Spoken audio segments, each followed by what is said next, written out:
Microsoft vient de dévoiler les spécifications précises de la Xbox Series X. On va en parler en détail tout de suite.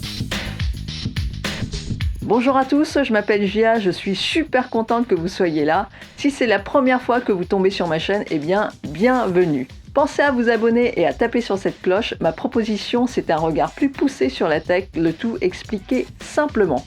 Il y a quelques semaines, Microsoft avait déjà secoué le monde des jeux vidéo en décrivant ce dont était capable la Xbox Series X. On apprenait que leur prochaine console next-gen allait bénéficier d'une puissance graphique de 12 teraflops avec du ray tracing, un disque dur en SSD et d'autres choses bien sympas comme ça. Je ne vais pas vous réexpliquer là maintenant les 12 teraflops et le ray tracing. Après cette vidéo, vous pourrez aller voir la vidéo que j'ai faite la dernière fois sur ce sujet précis. Je vous mets le lien dans la description. Aujourd'hui, on a eu accès à des infos bien plus précises sur les spécifications techniques. Restez bien jusqu'à la fin de la vidéo parce qu'il y a beaucoup de choses. Ça va être un peu technique, mais ne vous inquiétez pas, on vous explique tout. La Xbox Series X, ce sera un monstre de puissance, ça je crois que vous l'avez bien compris. D'ailleurs, on va parler tout de suite de la puissance brute de cette console. Ce sera donc un processeur fait sur mesure par AMD. Si vous ne connaissez pas AMD, c'est juste la société qui est en train de tout casser en ce moment dans le monde des processeurs.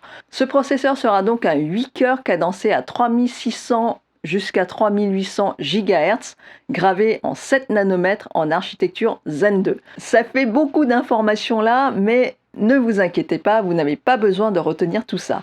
Pour vous situer là-bas, on va se référer à ce qui existe déjà dans le monde PC. L'équivalent, c'est un processeur qui se nomme le Ryzen 7 3700X ou bien le 3800X qui coûte dans les 300-350 €. Ces deux processeurs, c'est plutôt dans le haut du panier. Les Ryzen 7 sont faits pour monter des PC et donc pour des utilisations diverses et variées qui demandent de la puissance, mais même si dans les faits, on choisit généralement ces processeurs parce qu'on est un gros gamer qui s'assume totalement. À puissance égale, la différence, c'est que notre processeur de la Xbox Series X est fait sur mesure. Ils ont donc alloué plus précisément l'utilisation de chacun des 8 cœurs du processeur en priorité à l'exécution des jeux. Donc sur les 8 cœurs, on en aura 7 rien que pour gérer les jeux et 1 pour le système d'exploitation, c'est-à-dire l'interface et les différentes fonctionnalités, le genre de Windows de la console. Côté graphique, on a bien la confirmation des 12 teraflops en architecture RDNA 2. Il y a quelques jours, AMD, les mêmes, ont fait une conférence pour leurs actionnaires et ils ont annoncé les performances de leur nouvelle génération de cartes graphiques. Ils n'ont pas montré de démo, ils ont juste montré des graphiques et des courbes. Et ce qu'il fallait en retenir, c'est qu'ils se lancent enfin dans les cartes ultra puissantes, une chasse gardée jusqu'à présent par son grand concurrent Nvidia, avec notamment les fameuses cartes RTX 2080. Et là où ils ont surpris tout le monde, c'est que leur future carte graphique avec la fameuse architecture RDNA 2, qui équipe donc la Xbox Series X, affichera théoriquement 12 teraflops, mais elles seront plus efficaces. En vrai, les capacités dépasseront les 12 teraflops. On ne sait pas exactement de combien, mais le gap sera assez conséquent. Maintenant, on va parler de vitesse. Tout d'abord, on s'attarde sur la mémoire vive, c'est-à-dire la RAM. La dernière fois, on parlait déjà de 16 Go de RAM de dernière génération et au niveau de la répartition, il y aura 10 Go cadencés à 560 Go par seconde. C'est la portion la plus rapide de la console qui sera allouée à la carte graphique. Ensuite, pour la mémoire, un peu moins rapide, mais tout de même assez rapide, cadencée à 336 GB par seconde, les 6 Go restants seront dédiés pour les tâches standards comme le son et d'autres choses, et une partie de cette mémoire sera allouée au système d'exploitation. Encore une fois, même si les spécifications sont comparables à celles d'un PC, vous pouvez d'ores et déjà voir que la répartition des ressources est clairement orientée jeu, parce qu'une console a un objectif bien précis, c'est faire tourner des jeux. La mission ici, c'est de délivrer en standard une définition de 4K à 60 images par seconde avec des pics à 120 images par seconde. La dernière fois, je vous disais qu'on aura le meilleur du graphisme PC, mais aujourd'hui, quand je vois ces caractéristiques, je peux vous l'assurer, le graphisme et les animations sur la Xbox Series X seront bien plus aboutis que les plus beaux jeux PC à l'heure actuelle, avec toutes les options réglées au max. Après, bon, la qualité des jeux, le gameplay, ça c'est autre chose. Là, on parle de puissance brute. On passe maintenant au fameux disque dur en SSD. On aura droit à 1 Tera en PCI Express 4.0 en SSD. La vitesse de transfert est de 2,4 GB par seconde pour les données brutes, jusqu'à 4,8 GB par seconde pour les données compressées. Là, ça ne vous dit rien, mais c'est juste monstrueux. Ces vitesses, c'est énorme. Pour vous donner un ordre de grandeur, j'ai mis récemment un disque dur en SSD dans mon ordinateur. J'ai pris un modeste 240 Go en SSD qui se branche en SATA. C'est un modèle entrée de gamme dont je suis assez contente et par rapport à mon ancien disque dur qui tourne sur plateau, il démarre 20 fois plus vite, ça lance aussi plus vite les applications bien lourdes. Bref, je suis plutôt contente. La vitesse de mon petit disque dur SSD d'ordinateur de bureau, c'est 535 MB par seconde. Je vous fais la conversion. En gigabytes, c'est 0,5 GB par seconde contre 2,4 GB par seconde pour la Xbox Series X. En résumé, le disque dur de la nouvelle Xbox sera 5 fois plus rapide que celui de mon pauvre ordinateur. En sachant que les consoles actuelles Xbox One et PS4 tournent sur les disques durs plateau, on va passer en hyperspeed, vitesse de la lumière, ça va être de l'ordre de 100 fois plus rapide. Et c'est un des points sur lequel vous sentirez le plus le gap de génération. Toujours à propos de l'espace de stockage, il sera possible d'en ajouter avec une carte mémoire qui sera aussi rapide que le disque dur en interne, que vous insérez au dos de la console. Ben oui, avec les gros jeux qui arrivent, il va falloir de la place. Si chaque jeu fait 100 Go, eh bien votre disque dur risque d'arriver à saturation très rapidement. Pour l'instant, on n'a pas le prix de l'extension, on va espérer que ce ne soit pas trop cher. Ce sera forcément une carte avec un format propriétaire, un peu comme les anciennes cartes mémoire de PlayStation. Et si Microsoft ne vend pas la licence de cette carte, il n'y aura pas de fabricants d'accessoires tiers qui pourront proposer plusieurs autres alternatives.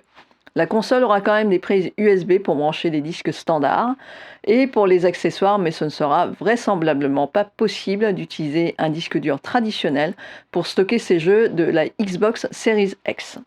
Mais concrètement, à quoi ce fameux disque dur hyper rapide va bien servir ? Eh bien, la console devrait démarrer en un claquement de doigts.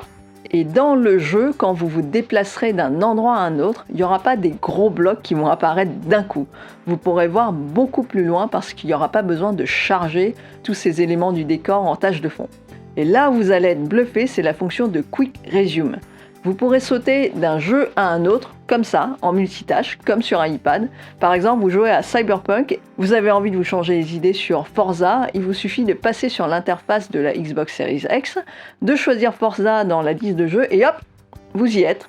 Et si après 2 circuits vous en avez marre, et vous revenez à Cyberpunk, vous retomberez exactement au même endroit où vous avez laissé le jeu. Et si vous avez envie de passer entre-temps sur Ori, vous pourrez aussi le refaire, et ainsi de suite. En fait, de ce que j'ai vu, ce n'est pas vraiment un résumé, une pause au sens comme on le connaît. C'est comme si vous aviez des sauvegardes à tout moment dans le jeu et pas besoin de passer par des checkpoints ou des points de sauvegarde.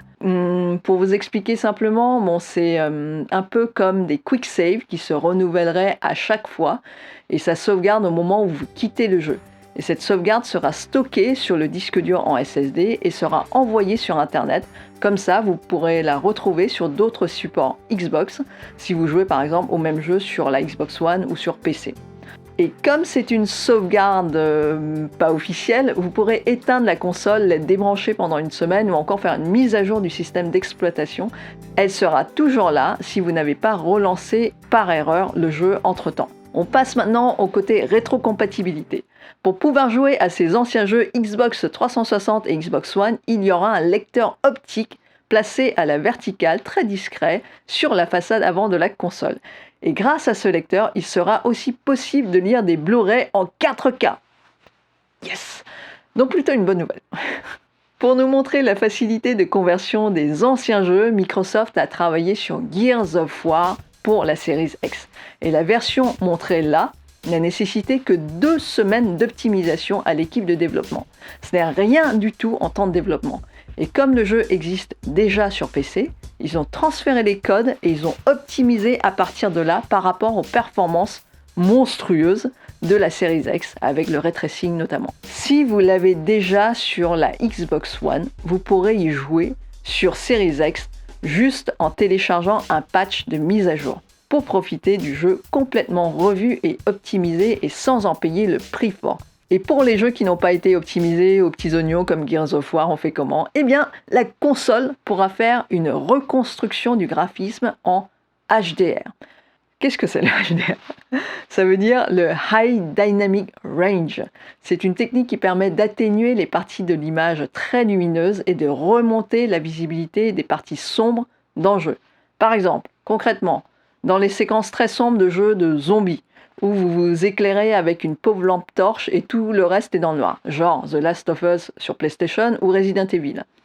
Avant, ce que je faisais, c'était que je réglais ma télé pour qu'elle émette le plus de lumière et de contraste dans les parties sombres et je me faisais agresser par les spots lumineux du jeu et ça me surprenait, ça me faisait mal aux yeux, c'était terrible. Eh bien, théoriquement, avec la Xbox Series X, automatiquement, vous pourrez avoir cette fonction HDR qui va contrebalancer les extrêmes et vous pourriez mieux discerner les zones d'ombre et vous serez moins aveuglé par la lumière brute de votre lampe torche ou des écrans dans le décor. À part ces cas extrêmes, ça donnera aussi un effet plus joli, plus lissé, plus abouti au jeu. Toujours au rayon rétrocompatibilité, la nouvelle manette de la Xbox Series X reprend les bonnes idées de la One, notamment avec l'utilisation de batteries rechargeables ou de piles bâtons si jamais vous tombez en rade et que vous ne pouvez pas recharger votre manette. La connexion se fait maintenant en USB-C.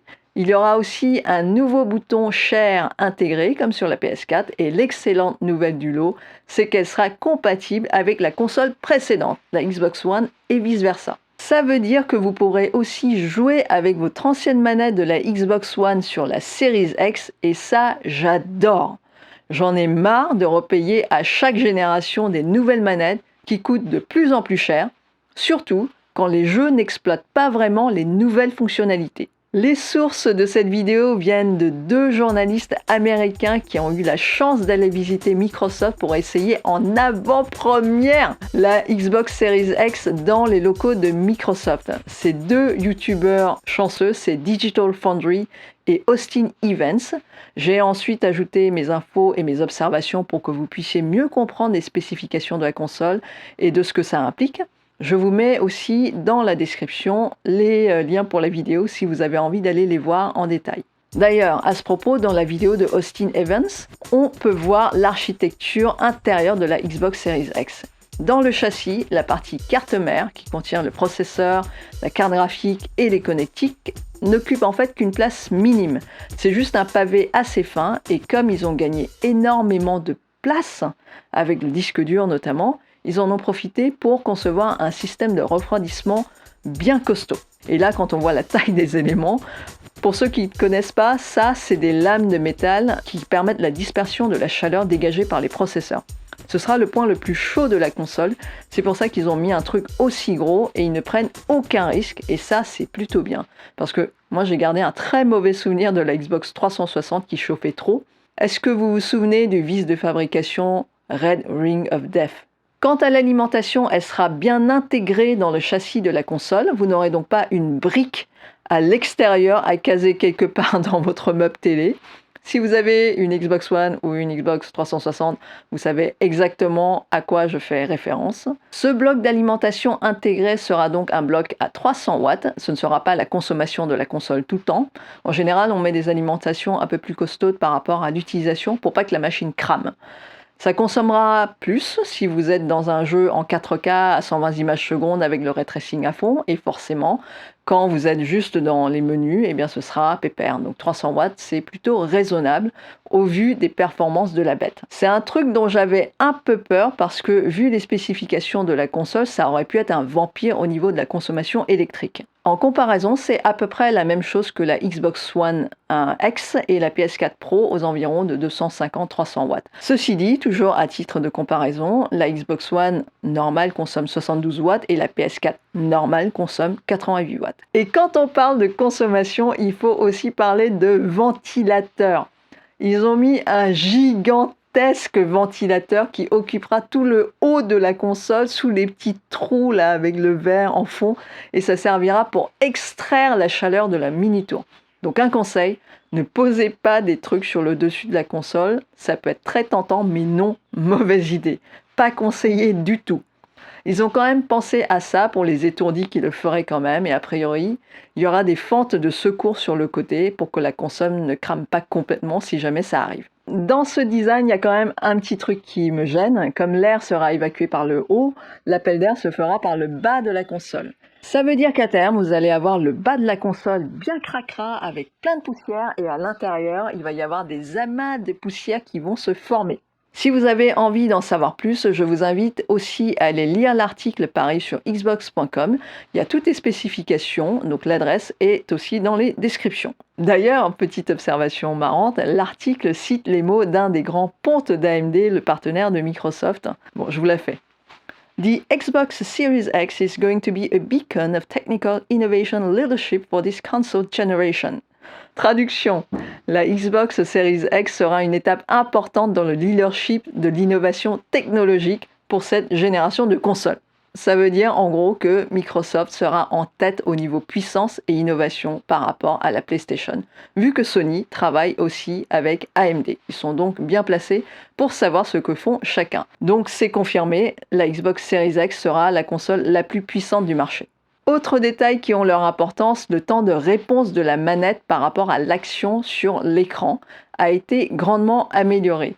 Les équipes de développement ont soigné cette partie parce que forcément, quand l'image est rafraîchie jusqu'à 120 images par seconde, le temps de réponse de la manette doit être plus réactif qu'en 30 images par seconde. C'est plus exigeant à ce niveau et pour les champions de jeux de combat qui comptent les frames, c'est-à-dire les images par seconde, pour faire leur coup, petit coucou à Kayane et à Genius si vous me regardez, c'est hyper important. On verra bien ce que ça donnera quand on pourra tester la console. Pour les joueurs lambda, ce ne sont pas des choses qu'on voit tout de suite, mais ça participe à une impression, un sentiment qualitatif général. Vous avez maintenant une meilleure idée sur ce que la Xbox Series X aura dans le ventre. C'est une console qui apportera un gap de puissance qu'on n'aurait pas imaginé il y a encore un mois. Elle est prévue pour être la machine la plus puissante du marché dédiée aux jeux vidéo. Et comme Microsoft est on fire en ce moment, on devrait avoir d'autres infos encore sous peu et d'autres démos de jeu. J'espère que vous en avez appris un peu plus sur le sujet. N'hésitez pas à partager cette vidéo, à liker et à réagir dans les commentaires, qu'on puisse faire des débats enflammés sur cette prochaine génération de consoles. Pensez aussi à vous abonner à la chaîne et à taper sur cette cloche pour signifier à YouTube que cette vidéo est super intéressante et qu'elle puisse être proposée à plus de monde. Je m'appelle Gia, ici on parle de photos, on parle de tech un peu plus poussé, le tout expliqué simplement. Vous êtes sur Gia Phototech. Sur ce, je vous dis à très bientôt.